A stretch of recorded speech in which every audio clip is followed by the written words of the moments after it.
Digital 410 Productions proudly presents the What's the Scuttlebutt podcast with your hosts Don Abernathy and Jeff Copsetta. Eugene Sledge came, whenever we came back off of New Britain to Pavuvu, Sledge was there, come in as a replacement, and he was assigned to my squad, and I knew that he'd had a little bit of college, and but he was just a green kid like I was whenever I first got there. And I never thought too much about him, one way or the other, as far as him, where he was a good Marine or where he wasn't a good Marine. He went through all the training and everything that we went through. And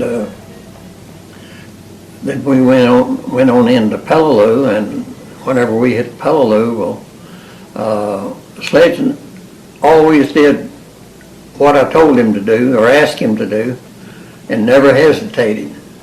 And you can't ask much more than that of a Marine, of a guy, your buddy. And I always admired Sledge for the simple reason that the way I understood it, his dad was a medical doctor, and they were pretty well off, I think, and so they had a yard boy, and they had a nanny and a cook and everything like that. And Sledge, his only responsibility was to feed his dog. And I thought the kid come out of an environment like that and come into the Marine Corps as strict as they are and as much physical training as you get, and mental training, I thought he did real well. And I always admired him for that, sticking it. Welcome everybody to another episode of the What's the Scuttlebutt podcast, your favorite World War II based podcast, and we are back again. We're excited to have, once again, Henry Sledge. But first and foremost, Jeff, how are you, friend? How's everything in Texas? Couldn't be better. Shout out, just a quick heads up, and here's the hoping everybody in Louisiana is all right from the hurricane tonight. Being down here in Florida and someone who's lived through 6 hurricanes myself, I know even on a good hurricane, quote unquote, if there is one, long consecutive days and weeks in the hot summer without power and water, even if you don't have any property damage, still sucks and can take a toll on the family, not only financially, but it's just rough. So for all the people who were just going through that hurricane today, our thoughts are with you guys. And going without being said, our thoughts are with the family members of the 13 Marines who and the corpsmen who lost their lives in the service last Sunday. But on those notes, how are you guys doing, Henry? How are you? Doing well. I'm happy to be here again. Jeff, I just thought we'd pick up kind of where we left off on last week's episode. First and foremost, we'd like to talk about the fancy things behind you. That mortar, though, huh? And that's very theme appropriate for this episode. Yeah. Yeah, I thought so. Nice piece. So last week you're telling Henry that you would like to take the opportunity to just explain a little bit about your experiences with the HBS Pacific and all things EB Sledge and the PTO and its affected on what you've gone through. Yeah, so I guess first to tell that story, I kind of want to talk a little bit about the first time I saw a Band of Brothers. And it was kind of a funny thing looking back. I had one of my squad leaders. We were overseas, and one of my squad leaders was real proud that his wife had bought him the Band of Brothers box set. Now this would have been for Christmas of 2004. I'm pretty sure that's the year it came out. I mean, I don't remember hearing Band of Brothers a miniseries before we left. So I'm pretty sure that's about the time it came out. It was pretty new. I just found out, not to interrupt you, but I just found out from reading this book we'll get into later, it actually premiered 2 days before 9/11. Yes. Yep. Really? Yes. It premiered 2 days before 9/11. And in this book, they make a reference to how the impact of what the men were going through, how it was kind of obviously not intended during production, but how that spoke to what we were going through and, as a country and and the blow that we just undertook. But that's actually brought up in this book. Yeah, 2 days prior to 9/11, it premiered on HBO. Well, I was only 3 years off there. Well, I mean, not everybody had HBO. I mean, let's be honest. So, well, I was in basic training. I was up at Fort Knox when September 11th happened. So maybe I was just kind of a little bit busy from then until March of 2004 when we went across the berm to Iraq over there. But anyway, either way, we didn't have much time for movies. And so it was pretty fresh for a lot of us. And so my squad leader got this beautiful package in the mail. She spent whatever it was like $80 at the PX or whatever, and she bought it for him, mailed it over, and nobody could borrow it. And if, he had to be there, he had to be the one to put the disc in. Nobody touched it. I mean, he was real proud of it. And I think we watched it over the course of about a week, or maybe longer because, we had stuff to do. But there was a handful of us that tried to kind of tune into it, in the evening when we got done with our missions or whatever, or whenever we had downtime. And I'd never been so moved. And maybe it was the environment I watched it in. But I definitely remember the end where, I probably watched it 100 times. And it's hard to not get a little bit emotional when Major Winters talks about, that very last scene where he's kind of signing off with the conversation with his grandson. And I just kind of remember looking around the room with these guys that I saw every day that I couldn't stand being around kind of thing, but you're fighting next to them.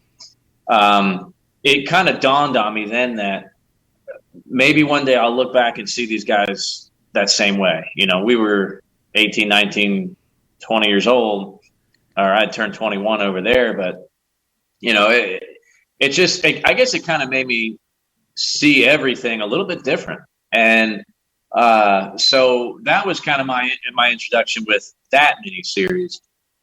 So naturally, and of course, growing up, I was a huge fan of the Mighty Eighth, reading about it, B-17s, that was my thing, Memphis Belle. But there was always kind of a soft spot. There was kind of this weird enigma about the Pacific that as a boy, it was just so hard to grasp the tiny little specks that were the islands that we invaded and the vastness of, what these fleet carriers were responsible for with Dauntlesses and Hellcats. And it was overwhelming to me as a kid. And the model airplanes, for example, finding that right model airplane to build for the Pacific. And I still do that kind of stuff. But I don't know, there was something about it. There was something different about the environment in the Pacific than there was to me for the boys over in Europe. And I don't know what it is. They're just, I don't know. I can't explain it. It was grittier, maybe. I don't know. I wasn't there. There was just something about it. So when I picked up a book, I'm always reading. Don knows this, always reading. And I think it was 2012, 2013, somewhere in there. And I'm not exactly sure when the Pacific debuted. I don't know when that debuted. What was that, sir? 2010. Okay, well, I certainly didn't see it when it was new because I do remember, I'm pretty sure my daughter was born, and she was born in 11. But anyway, I got a real bad case of pneumonia. I was hospitalized with pneumonia. I was physically picked up out of my bed and taken to the emergency room. And I remember being told in the emergency room, "Oh, you have some time to take because you're going to be sick for a while." And I said, "Yeah, as a matter of fact, I'm going down to the coast tomorrow morning." And they're like, "Yeah, no, you're not." Like, yeah, actually. Little did you know, you'll be like Chuckler on Pavuvu. Yeah, exactly. Yeah. So the next day, I drove the wife and kids, and we took my mom down to a cabin on Copano Bay down there in Fulton, down by Port Aransas, and spent the week down there. And I just distinctly remember that trip because I was reading Hugh Ambrose's The Pacific. I was reading that book, and I didn't have HBO. I've never had HBO, so maybe that's why the miniseries passed me up. I probably didn't even have a smartphone then, so I probably had no way to see it. But I do remember after reading that book and hearing about it, oh my gosh, if this is anything like Band of Brothers, I can't wait. Finally, this is what I want to see. And we kind of talked about it in that last episode. I was really looking forward to the character, the Dauntless pilot in Midway.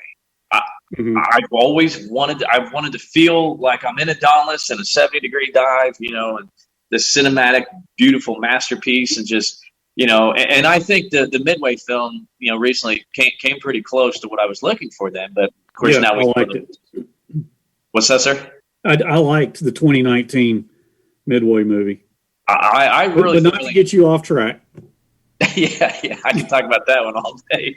But anyway, so I finally got to see it, and I'll be honest, I didn't like it at first, and I think maybe because I expected more of the Band of Brothers, even though I knew the characters in the book and I knew they weren't in the same unit, but it was really kind of confusing to watch at first. And even my wife was kind of the same way, and we've talked about this in previous episodes where around wintertime, my wife and I, we sit down, we watch Band of Brothers. It happens every year. Yep. That's going to happen. Cool, crisp autumn nights. You got to have Saving Private Ryan and then work into Band of Brothers. And as it gets colder toward Christmas, it's Bastogne. See, I live in Florida. It's hot all the time. I heard you guys talk about that on an earlier episode, and I'm like, man, these guys are talking my language. I'm the same way. It's something about a cool September, October night. I want to be watching Saving Private Ryan. You get on into the colder weather, man. It's time to go to Bastogne. Real quick, Henry. I tried to get in your camp. I went on 2 days ago, looked for a Thin Red Line, see if I can find it anywhere. I could have got it off Amazon for $3.99, but I refused to pay for it. So if there was a free version, I was going to rewatch it and give you a new acquired opinion on the movie, because it's been probably 15 years since I've seen it. If the damn thing would have been free, I just could not bring myself, based on my original opinion, to pay the $3 for it.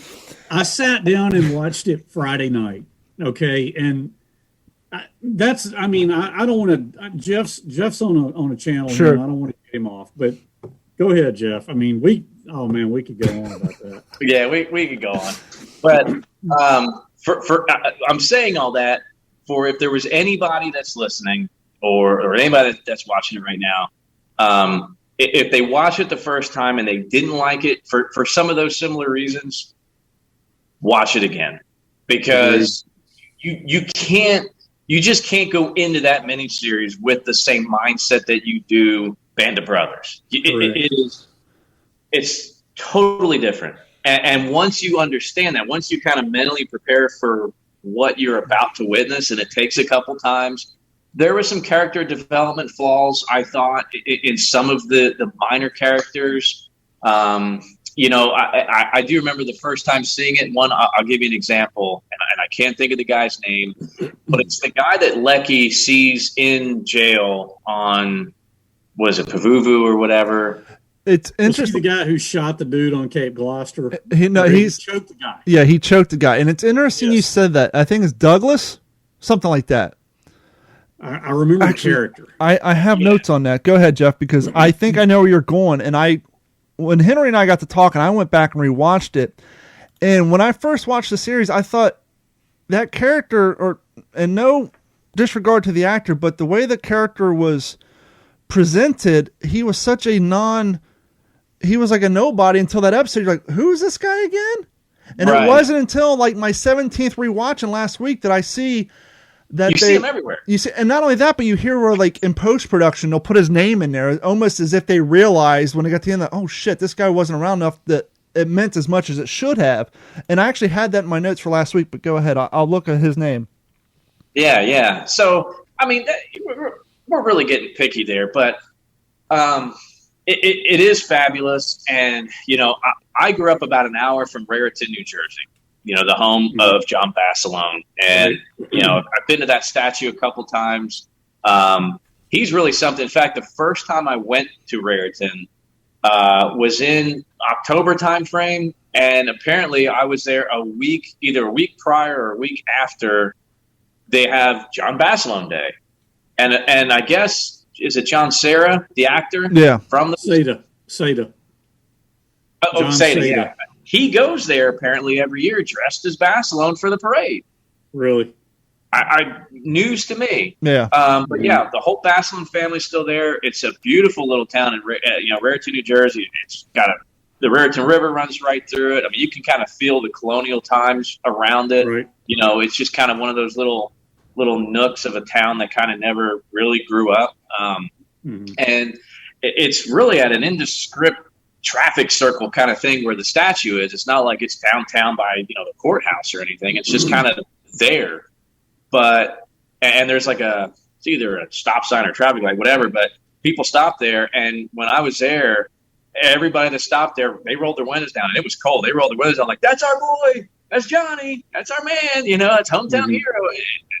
Great. And I think probably, my opinion, the Pacific miniseries may have something to do with that. Yeah, they knew he was there. They saw the statue, but I'm curious. I have a feeling that exposure kind of reopened that stuff, and that's the biggest thing to me with the Pacific. They really, I think they shed a lot of light on the Pacific campaign in general, because let's face it, when you crack open a history book, it's Pearl Harbor, Iwo Jima, Atom Bomb. That's the Pacific pretty much in the history books today. And nobody's heard of it. And we see that when regular non-World War II people find out the D-Day was a generic term used for the beginning of every single operation, not just Normandy, France. People just assume D-Day. And I get it, but to your point, people who don't research it, the Pacific and the Band of Brothers both did a fantastic job on making people who deserve accolades finally get those accolades and knowledge. And the other thing too about the Pacific and the John Basselin stuff, it kind of goes to show you how things have changed substantially. I'm 43. I still feel like a young fella. I know, Jeff, you're in your late 30s? Mm-hmm. Lena was 33 when she became a widow. Mm-hmm. Never remarried. To me, that's astonishing. She was so young, had so much of her life, and she was just like, that's it. I'm going to be Mrs. Basselin the rest of my life, and I'm going to mourn the rest of my life. And to me, that just, and itself kind of seems a little tragic, but it also says something about love and family, at least in that time. But it's like, damn, she's only 33. Now, when I'm 23, oh, wow, she was old, but now I'm 40. Like, fuck, she was only 33, and that was it for her. And that just seems so tragic. Jeff, to your point, I mean, again, going back to conversations with Bruce McKenna, okay? Bruce was one of the main creators of Band of Brothers. He was instrumental with the Pacific, as I believe I went into some last week. But he knew how much I loved Band of Brothers. And, he told me, he said, now, Henry, I'm telling you, this thing's going to be different. And to not repeat what I might have said last week, one of the consultants for HBO on the Pacific was Richard Frank, who, Rich Frank is a very well-known PTO historian. He wrote, I think, the definitive book on Guadalcanal. I've met him several times. Okay. Yeah. Rich is a good friend of mine. He was a good friend of my dad's. I got to be really good friends with him during, 2009, 2010 when the Pacific was coming out. And I remember he and I talked on the phone several times, really, but one of our conversations before it premiered, he said, in Band of Brothers, you saw like the scope that they presented of Army operations. You saw majors and colonels and lieutenant colonels and generals. You saw kind of that whole rubric of command structure. And he said the Pacific is underneath the rim of the helmet. It is that individual perspective. And so that's why they explored things like my dad being haunted so much by his experience. And Robert Leckie. I mean, he had a harrowing time of it himself. I mean, and the Pacific explored that more than Band of Brothers did. Now, with 3 separate characters and 3 separate storylines, I read all the reviews. I read what people were saying because I was primed. I wanted to know what people thought because I wanted so desperately for people to like it. I wanted desperately to like it. But again, even though I had had been coached on what to not compare it to. I still compared it to Band of Brothers. How could you not? And so I'll be honest, and I told you guys this, I watched it when it came out, my wife and I did. And of course, I was so close to the story. There were things, like the damn thing with the 45 and all. Well, and there were other things. And I'm just like, why did they do this? Why did they do that? And I was really angry at first. And roll on a number of years to basically, now. And it's fortuitous the way things work out. But I've gotten involved in a couple of projects that have shown me that the Pacific had legs. It has legs. It stands up. I mean, and I think the people who are going to care about this kind of thing and who go back to Band of Brothers, go back to the Pacific, they have an awareness that, okay, these were two completely different projects. Okay. The goals of the Pacific were different from Band of Brothers. I was reading some random reviews on the internet, and one guy, just some nameless, faceless person who watched both and was addressing which one was better. And Jeff, he's probably around your age, just guessing from what he said. But he said, I grew up watching Band of Brothers, and then I watched the Pacific, and I went in the military. And I don't know where he served or anything, but he said, I went into the military expecting it to be like Band of Brothers. I came out of it realizing it was more like the Pacific. And that was kind of heavy, because what he was saying was, sure, I mean, there's the camaraderie and all that, but I mean, there's a lot of dark mental stuff that can happen to individuals too.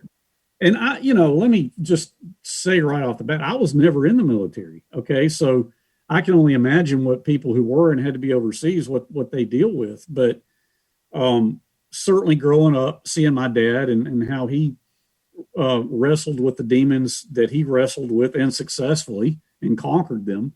I saw the iron will and self-discipline that he had to have to not let all that get on top of him.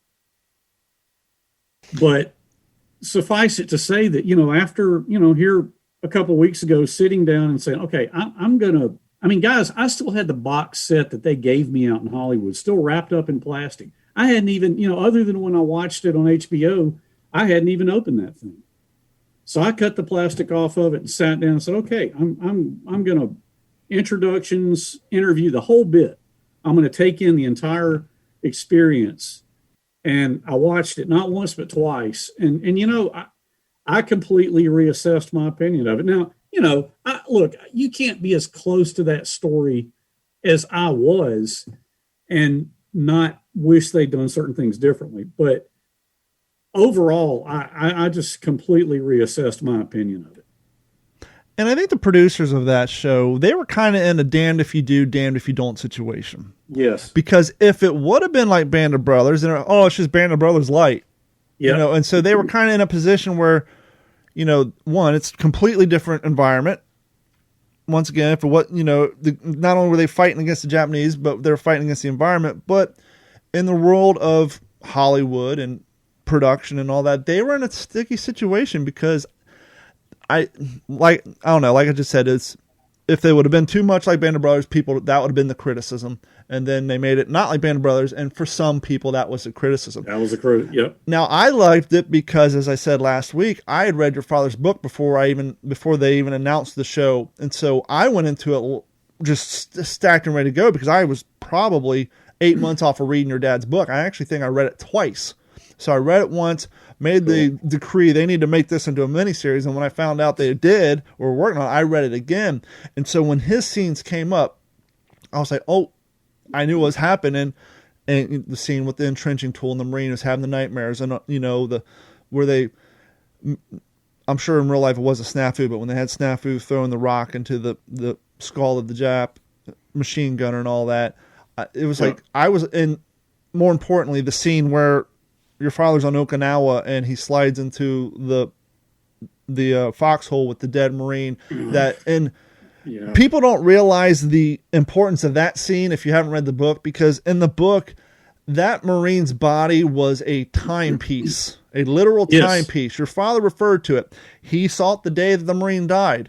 He saw it 3 days later, and every time he was going back from going out on front lines or doing the duties that he was made to do back to his foxhole, he was using the decomposition of that body as a timeline for how long he had been there, and then to end up sliding down there, and he goes into great detail talking about how the soil and the maggots and all that stuff. Yep. And so that scene itself was kind of like just kind of thrown in there. I wish they would have put a little bit more of the timeline in, but once again, they had to push it down into one episode, whereas, Peleliu, they did 2 episodes. But, for me, I enjoyed it because I knew the subject matter was completely different, because I was already off the book twice before I even sat down and watched the initial viewing of it. So I greatly appreciate it, but I can understand how, I've had this conversation multiple times with different people, and it is interesting. And I think this is a good challenge for those watching or listening to this podcast who maybe were in both you and Jeff's camp, and maybe my camp was a Thin Red Line. I may go back and like it, but give it a second watch, a third watch. I think you'll definitely come around. And Agreed.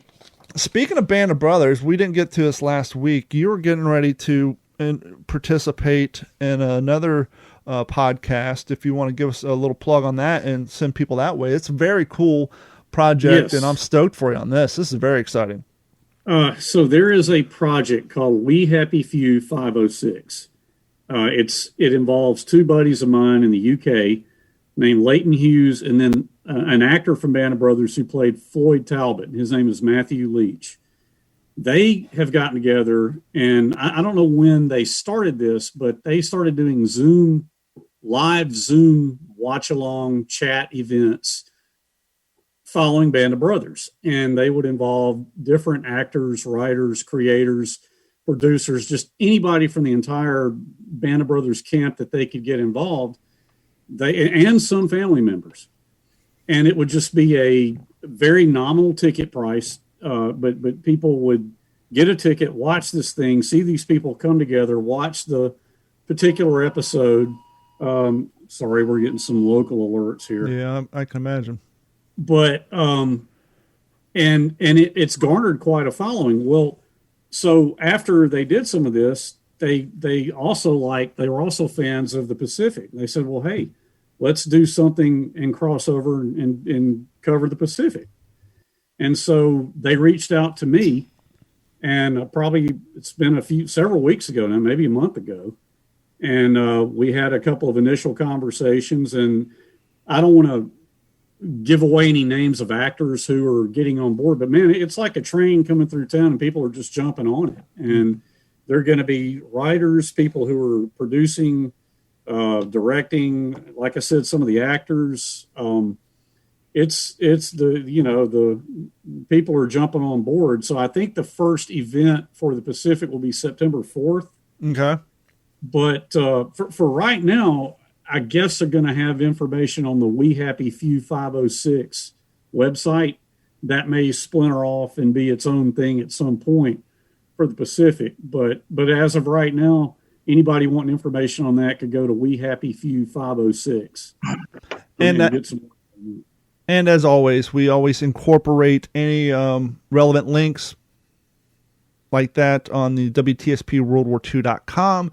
So if you're watching this video or you're listening in your car, once it goes live tomorrow, obviously you don't have to worry about jotting it down. Just whenever you get home or pulled over, whatever, just get out your phone or on your computer. Just go to WTSP WorldWar2.com. On the homepage, you'll see the link for this episode.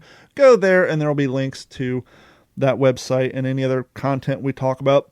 We do have a mail call coming up, but before we get to that mail call, since we're kind of on the subject of Band of Brothers, Jeff and I, we've had some authors on in the past, and a lot of times in the past, I would have an author on after I read a book, and Jeff's gone after some authors after he's read some books. And so when we suggest a book to you, it's because, we've read the damn thing. We think it's a great book, and we want to share it. Well, Hang Tough, which we had the author on, this is a little different because, Jared had been on our podcast, I think 3 times before, because not only is he a reenactor, he's a historian, and he's just a great guy. His knowledge base is insane. And so when Jared was talking about this book on his Facebook page, and give credit to his co-authors, Eric Dorr. So this is Eric Dorr and Jared Frederick. we had him on talking about this book. This is Hang Tough, the World War II Letters and Artifacts of Major Dick Winters. And what separates this book between any other Band of Brothers book you've read, 93% of this book is transcripts of letters that Dick wrote to a woman that he met in basic training, in officer training school named Dieta.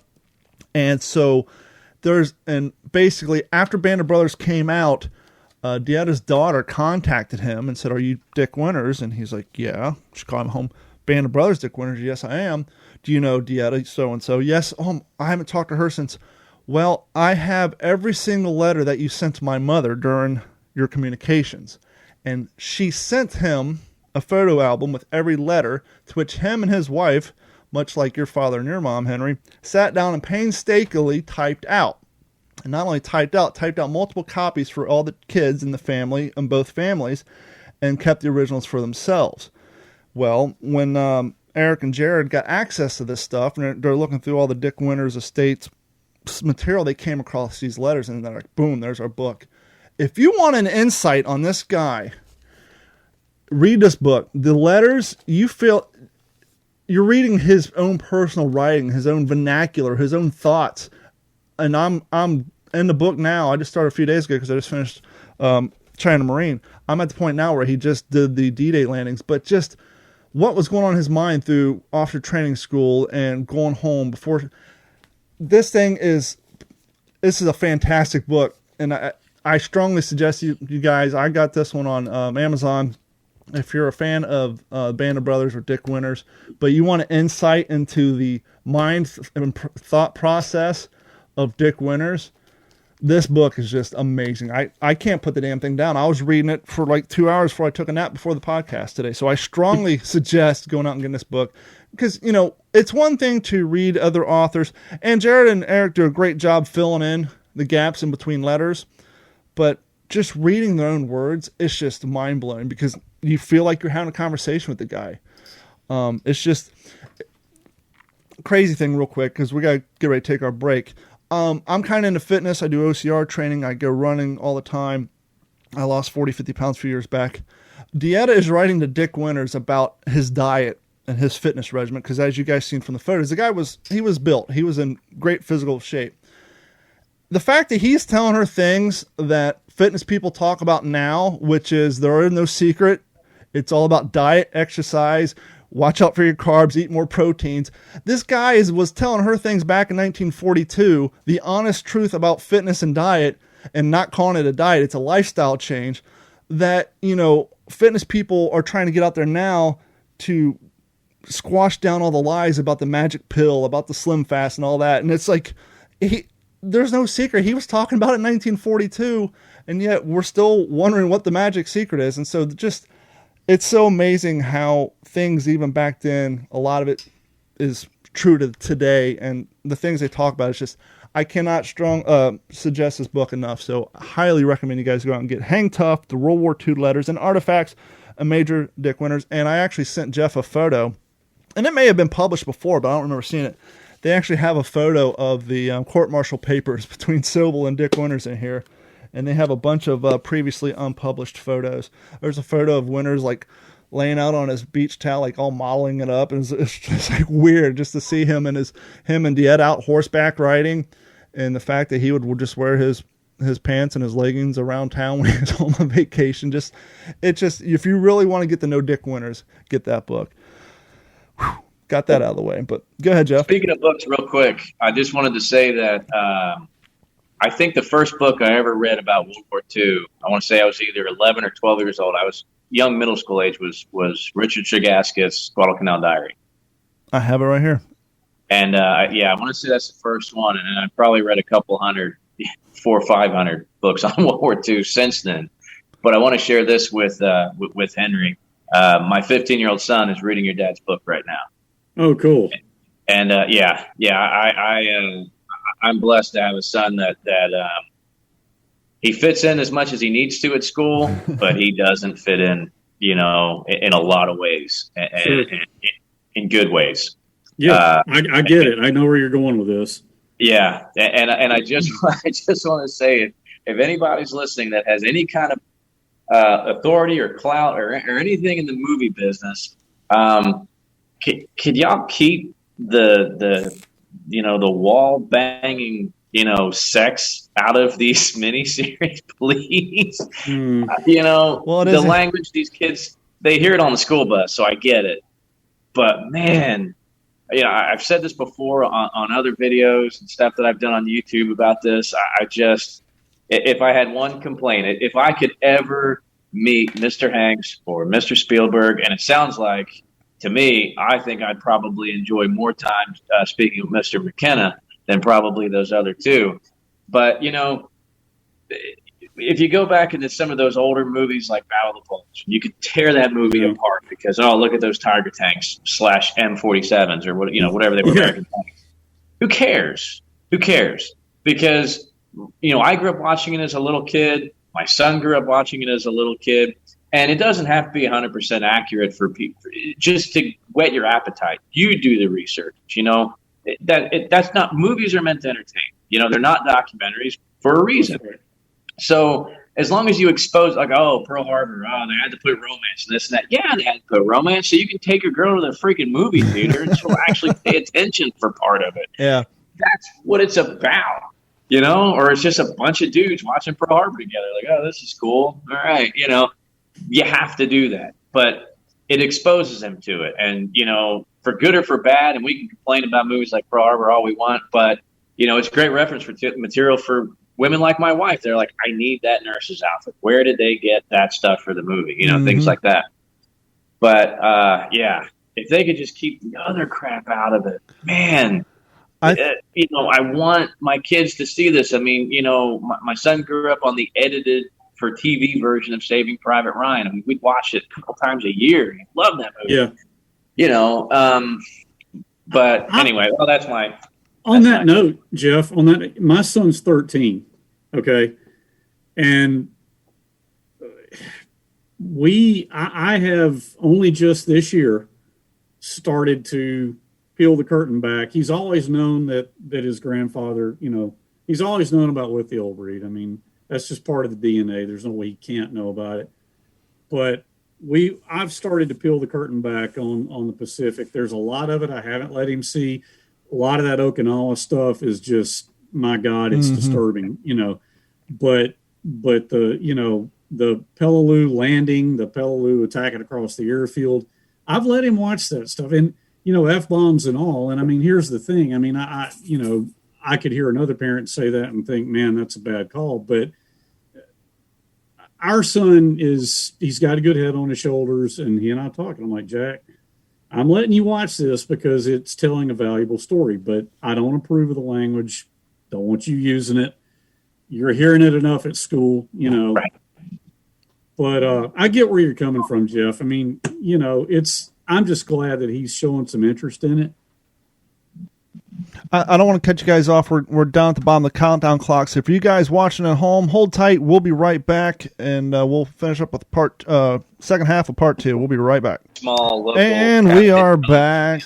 And thank you guys for that quick little interlude. Hey, there's Jeff. He's sneaking on the screen. Jeff, before we went to break, I just kind of want to say, as far as what the things we're talking about the sex and all that, that's kind of like the default template for HBO programs. You go back to the early days when they were kind of making a name for themselves as far as exclusive content. It's almost like that's how they get people to come over. Hey, what separates us from TV shows is we can show nudity and high profanity. And so it almost seems like every single HBO series, you're going to see at least one topless woman at some point. And so it just seems to be part of the generic template. But I understand definitely what you're getting at there, especially when you want to share it with your kids. And maybe it'll be an episode for the OG5 podcast because the content really doesn't fit well here. Carrie and I were just having that conversation earlier. We saw a new commercial for the new release of Cinderella, and it being 2021. The fairy godmother is, well, yeah, not a woman. So yeah, of course. They've had to change things up. So he's still going by the name Fairy, but yeah. So take that for what it is. So, and we're talking about what if you're that's fine and all, but what if you're a Christian-based fan, well, then you go and you watch the 70-year-old version of the cartoon and not the live-action one. But anyhow, I digress. Mail call time. Ooh, yeah, hold on. I actually did some production on this a little earlier. Oh, I thought I did. Oh, look at that. Yep. See, this is why I need a producer, so then they can hit all the buttons in the background. Oh, yeah, I did.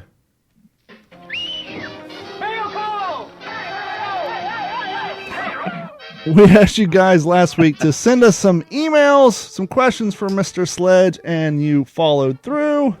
And so we do have a stack of emails and questions and a pretty deep conversation about the HPT cap. Maybe we'll save for another episode. Let's see here. Jonathan from Facebook says, the What's the Scuttlebutt podcast. I did not jot down your email, so I hope you'll take it here. Mr. Sledge, what is the most important thing or things you want people to know about your father and remember him for that we do not know? And you spoke of your mother, same question as well. Thank you, sir. What I would say in response to that would be that what people don't know, and having watched the Ken Burns 2007, The War, and then the Pacific, they see a guy who, as we have discussed, was really haunted by some terrible things that he went through in the war. What nobody would ever really know, and only I could share with them, was that the real Eugene Sledge, that all that was true, okay, as it was for a lot of young men who came home.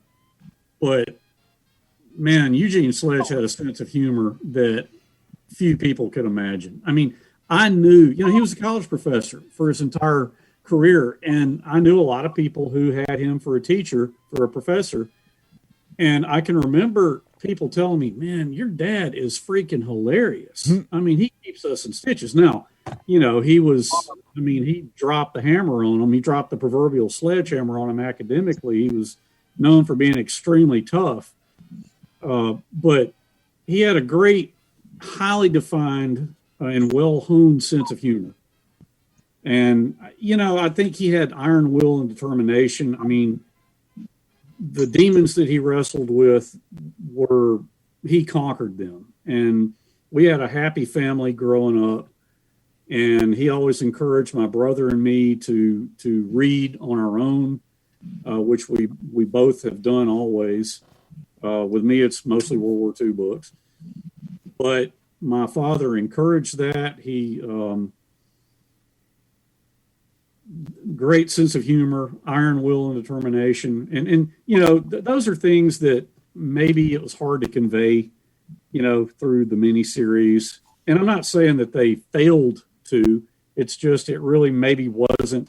Actually, I will say that there were intentions early on. They wanted to do a scene where, like, the Sledge character gets in the shower, he goes in to take a shower. They do like a fog over the lens. He gets out of the shower, 40 years later as a grown family man. And somehow they were going to work that in with being a professor and the fact that he wrote a book that was pretty famous. And I remember them telling us, well, we shot it and it just didn't work. We decided to not do it. But anyway, I hope I've answered the gentleman's question.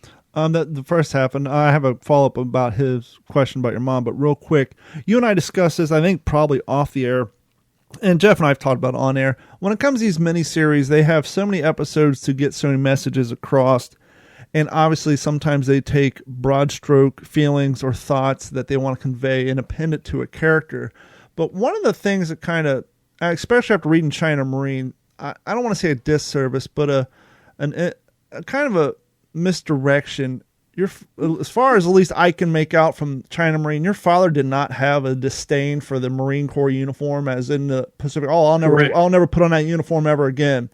No, he loved the uniform. In China Marine, he went out of his way to explain how the Marine Corps dress greens were finer uniform than the Army's Class A uniforms, and how when he got home, a lot of people don't realize this. These guys have been gone 2, 3, 4 years. They're bigger. They're taller.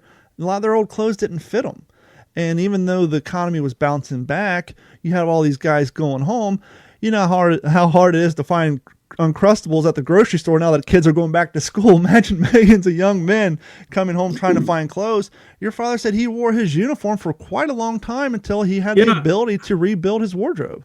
I don't know, and there's a picture I want to grab if I can step away for just a second. But you make a good point. I mean, when he said, "No, I'll never wear that uniform again," that had nothing to do. And I'm not saying anybody inferred this, but that in no way was a recrimination of having been a Marine, being in the Marine Corps. I can tell you this. I mean, all his life on the leather belt that his everyday belt, my dad had an EGA on that belt. You know, when he was a middle-aged college professor and I was a little kid and I would go over to the campus to go in his office and visit him, you know, you'd walk in his office and it had this, you know, institutional metal filing cabinet, right? You know, every office had one. And on the end of his, there was a maroon sticker. And I just remember this from early childhood. That sticker was, "When you're the finest, it's hard to be humble, United States Marines." And, you know, and of course, in the 70s, think about who a lot of his students were. Young guys coming home from Vietnam. And they found a common ground with him, having been a combat Marine from World War II, that they didn't find with a lot of their other professors. And I got to know some really cool guys, you know, when I was 8, 9 years old that had been in Vietnam, and in some cases had been through some heavy stuff. And they found something with my dad that they couldn't find with very many other people around a college campus.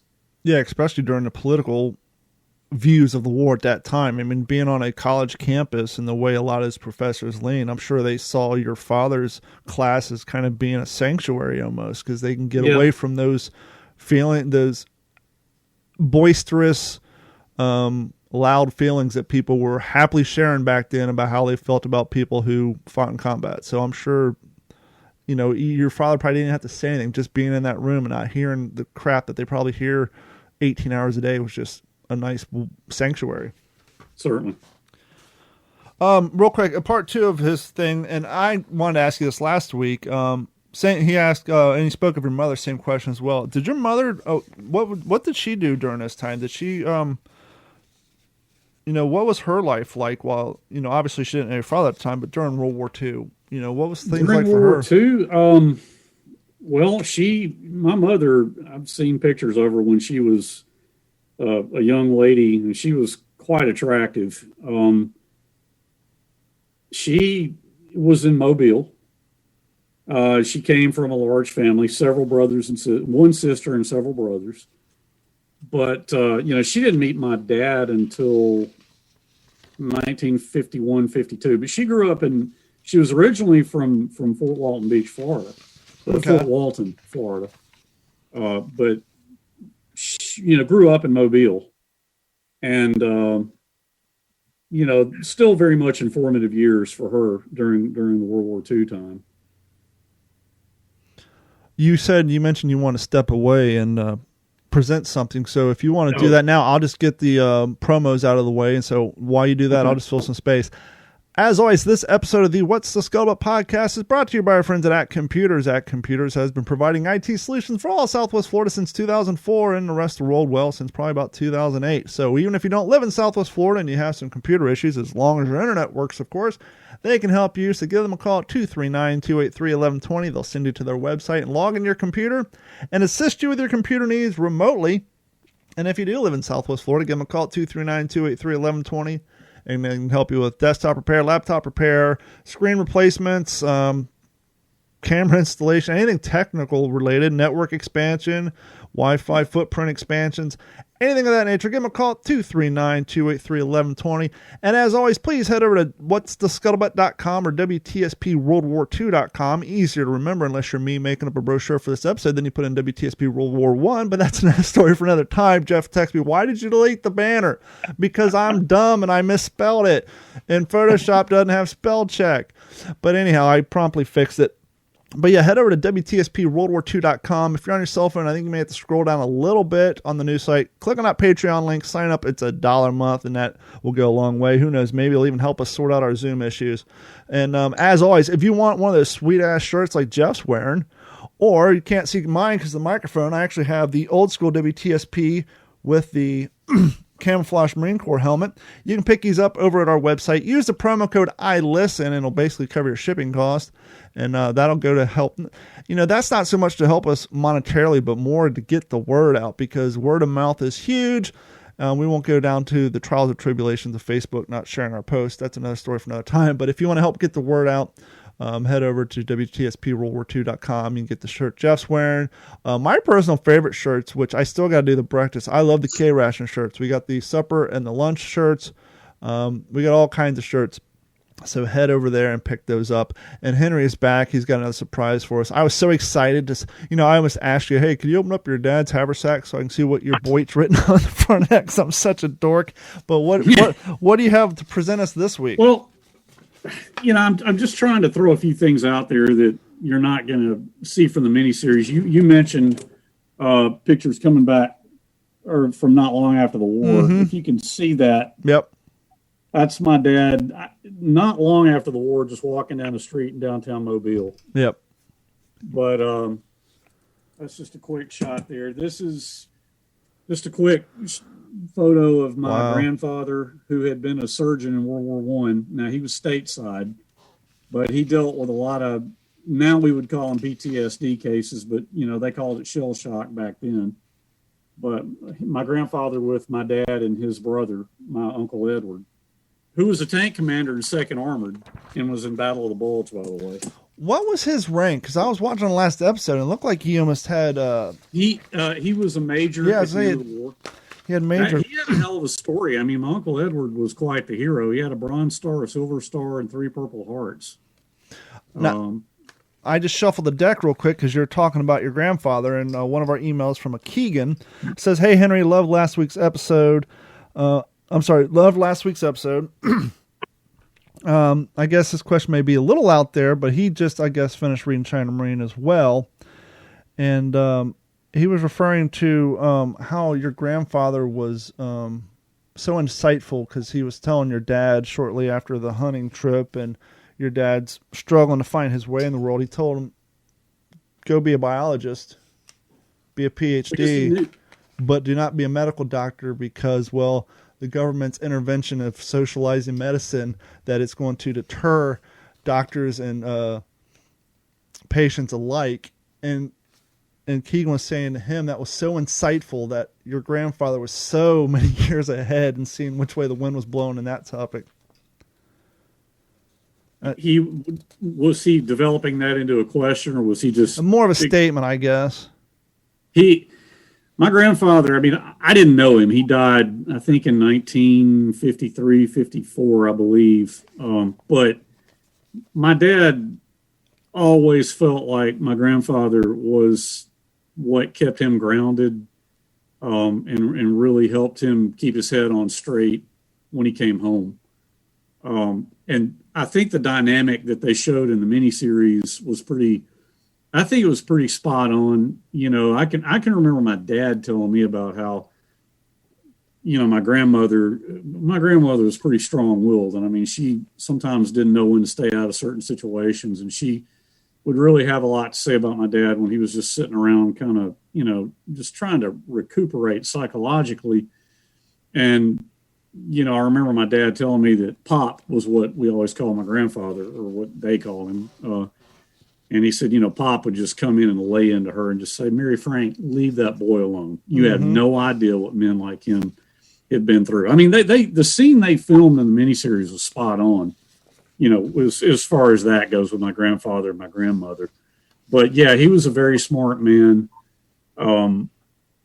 He had been a major in World War I. Like I said, he was stateside, but he had been a doctor, had treated shell shock cases. They even had at their home in Mobile, which was a place called Georgia Cottage, and that's the house at the end of a very long driveway. I don't know how well you can see it. Yeah, we can see it.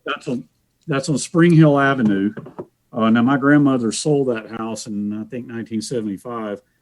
But before my dad shipped out, when he was still like 17, 18 years old, they would have wounded soldiers and service people come out to the house and stay to convalesce. Wow.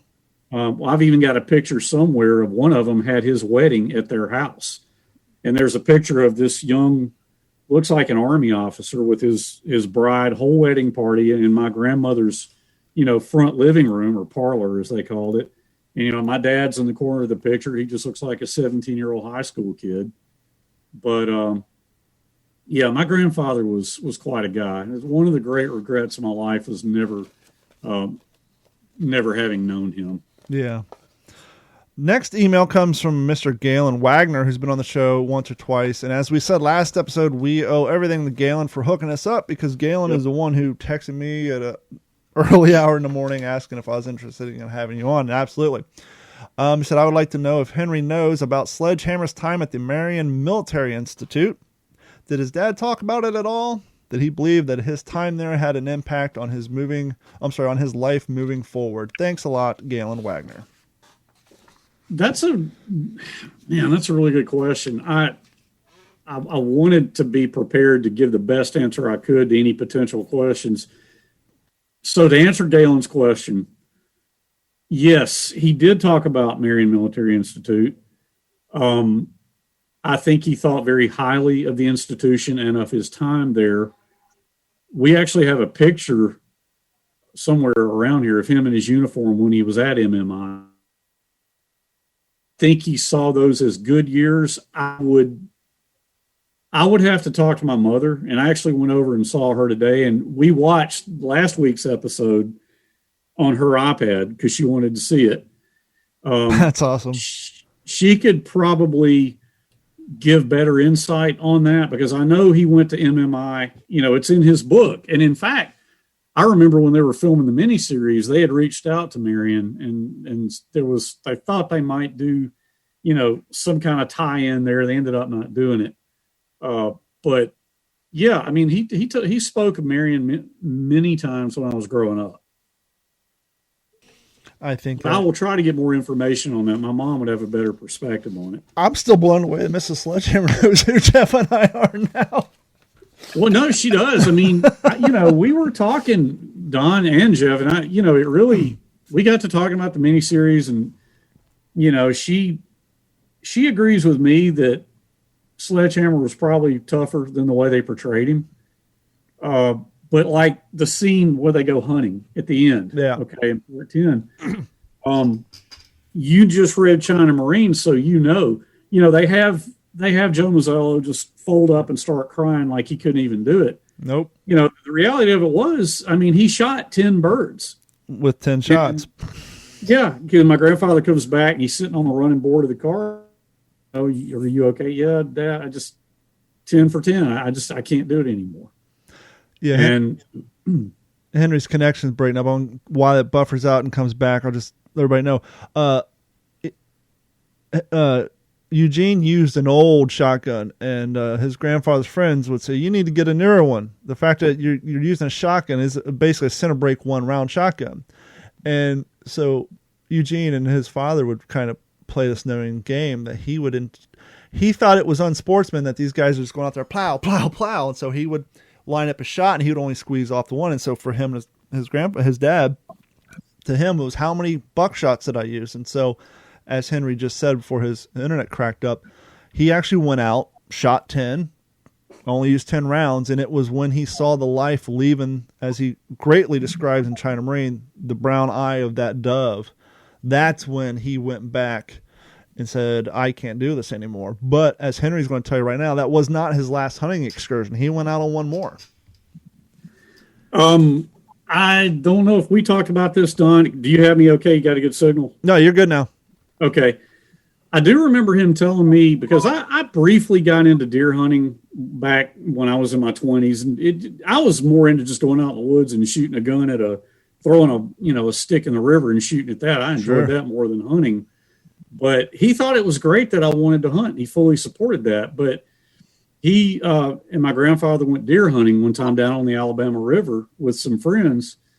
And, you know, I remember my dad telling me that he was in a stand right there by the Alabama River, and they were running dogs, and he heard the deer crashing through the woods, and this young 4-point just stopped. I mean, you know, really close to him. And, you know, my dad said, I was standing there. I could have taken that thing out and he would have never known what hit him. And he said, I stepped out and I whistled at him and did my hands like that, and he took off.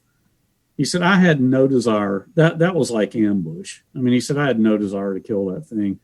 And then everybody else came up, oh, Eugene, man, that thing it had to come right by you. And he said, yeah, I didn't see it. I don't know. In the book, he was saying earlier that trip, he actually shot one with a shotgun.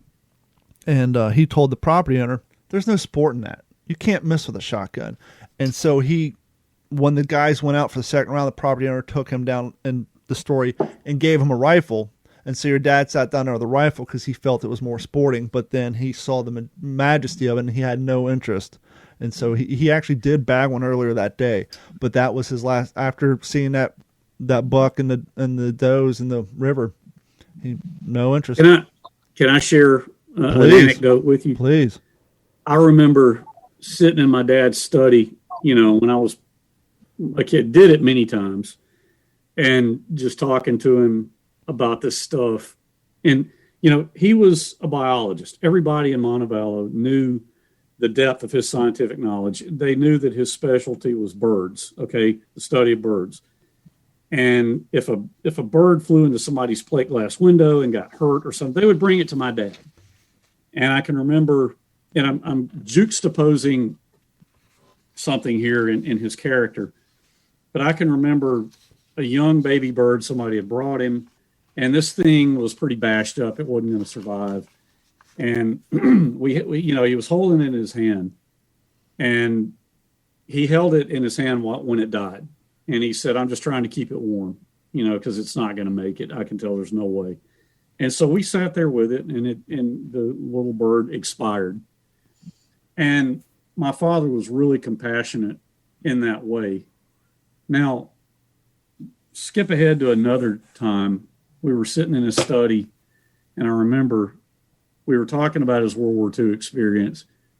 And I asked him, I said, Dad, how many Japanese soldiers do you think you killed? And, you know, he looked out the window and he said, well, you know, the 60 millimeter mortar was pretty effective weapon. But he said, I know what you're asking me. And he thought about it for a minute, and I'm not going to say what he said. I'm going to keep that between him and me. But, you know, just the matter of fact, and he did, you know, it's not something he bragged about or was proud of. It was his job. That's what they were there for. But, you know, he could matter-of-factly answer that question, completely devoid of any emotion. Next one comes from William. So he loved the episode last week. Question he had is, did your family, actually that's not the one I didn't want to read that one yet. Here we go. Ron. Good afternoon, Mr. Sledge. Quick question. Did you ever have the opportunity to meet Snafu growing up? Did he ever come to your house and visit your father, or did you ever see him at any of the reunions that your dad went to? Just wondering. It was sad to see how they didn't get a chance to say goodbye on the last scene of the miniseries. Thanks, Ron. I did meet Snafu in 1984. I came home, you know, I grew up in Montevallo. And I graduated from Auburn University, but before I went to Auburn, I did go to Montevallo for a couple of years. And I can remember I came home one day from class, and I walk in the living room, and I see this short, stocky guy sitting there with his wife. And I knew who Snafu was. I mean, I literally grew up hearing the name Snafu. It just, you know, imagine conversations you've had with each of you, with your dads, you know, things they would say. I heard the name Snafu all my life. And we even thought about naming a dog that one time, but we didn't. But, you know, I walk in and my dad's like, Henry, this is Snafu. This is my son, Henry. Henry, this is Snafu. I knew immediately who he was. And, you know, he Hey, you doing? It's good to meet you. I mean, your daddy and me are good friends, and it was cool to meet him. In 1984, I was 21 years old. I was a college kid. I had other things on my mind, but I look back on it and I wish I'd spent more time in the room with them. Yeah, I can imagine. But I felt like, hey, I'm home from college. The adults are trying to do their thing. I shook his hand and, looked him in the eye and told him what a pleasure it was to meet him. And then I made myself scarce. And I look back and, man, I wish I'd stayed in that room longer. Yeah. But yes, I did meet him, and I certainly all my life knew who Snafu was, and would love to meet a member of his family. I mean, my dad God, I heard so many stories about Snafu. I can imagine. Yeah, it'd be interesting to hear from his family how they felt about their father's representation in that miniseries. Because I think they were very happy. I think, yeah. I would hate to be proven wrong on that. I think they were. But he has family to this day in the Louisiana, somewhere in Louisiana. But I've not had the pleasure of meeting any of them. The email I started reading from William says, I just had a question for Mr. Sledge. Did your family get invited out to the HBO red carpet premiere if they had one for the miniseries, or did you guys just watch it on HBO like the rest of us? There were a number of premieres. When I say we, my mother and I, because my brother really didn't want to go, we flew out to Hollywood to go to the Hollywood premiere. That's where I met Tom Hanks for the first time. And then they had a premiere in New Orleans at the World War II Museum, and we went to that premiere. So the answer to the question is yes. Very cool. This one, I think, maybe gets into the controversy or the topic of the HBT hat, the Marine Corps versus the Army. Brandon Mallory seems to know a lot about the subject. Great podcast, guys. Regarding the types of the Army/USMC caps, aka covers, here are pictures as way of clarification. The cover without the EGA on the front was used by the Army and Marines personnel alike and is technically an Army 1941 pattern HPT cap. The round dome HPT cover is actually an Army Air Corps mechanic's hat, because I accidentally said that the Army seemed more round like a ball cap, and he sent a picture of the baseball cap style. That's not what I meant, but that was on me. Let's see. The rounded dome hat HPT cover is actually an Army Air Corps mechanic's hat. The HPT cover with the EGA on the front is a P-44, the 1944 pattern P-44 Marine cover, and from photographic evidence was used as early as Iwo Jima and Okinawa. E.B. Sledge's cover is the M1941 Army pattern. Now, obviously, I don't have any originals, and I know you have your father's, and maybe you can look on it at some point.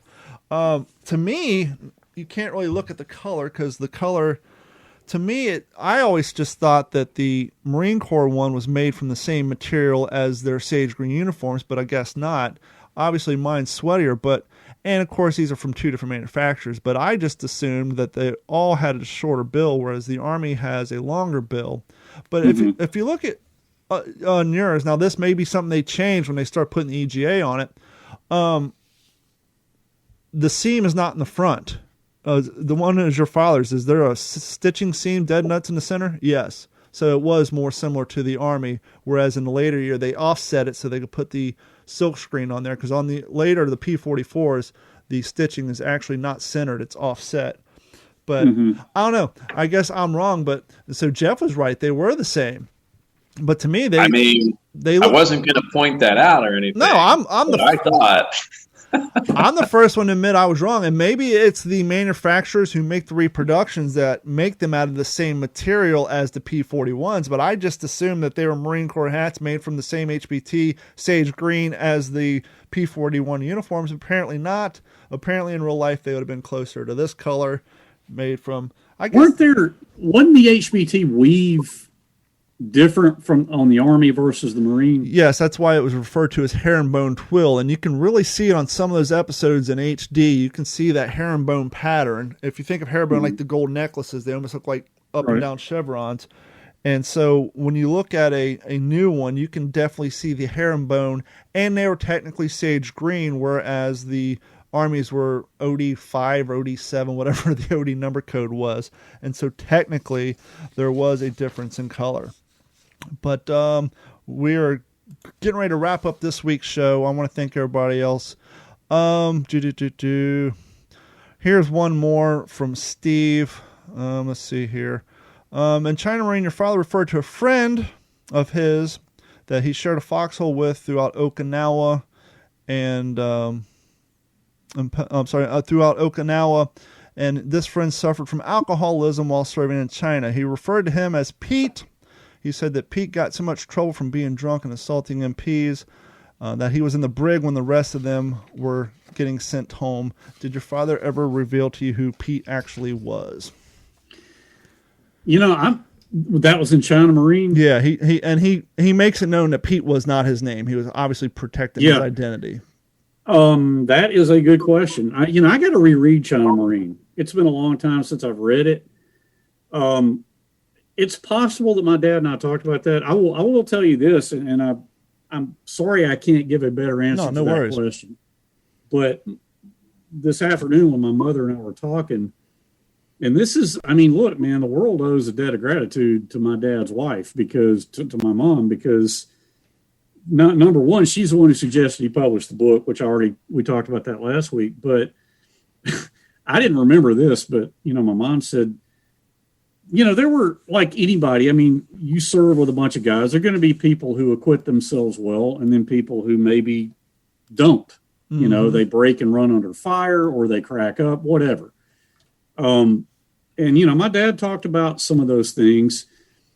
I didn't know this. My mom said he had wanted to, he used everybody's real name unless he said otherwise, like in the case of Pete in China Marine. She said he wanted to use everybody's real name regardless. Man. And she was the one who said, well, hold on now.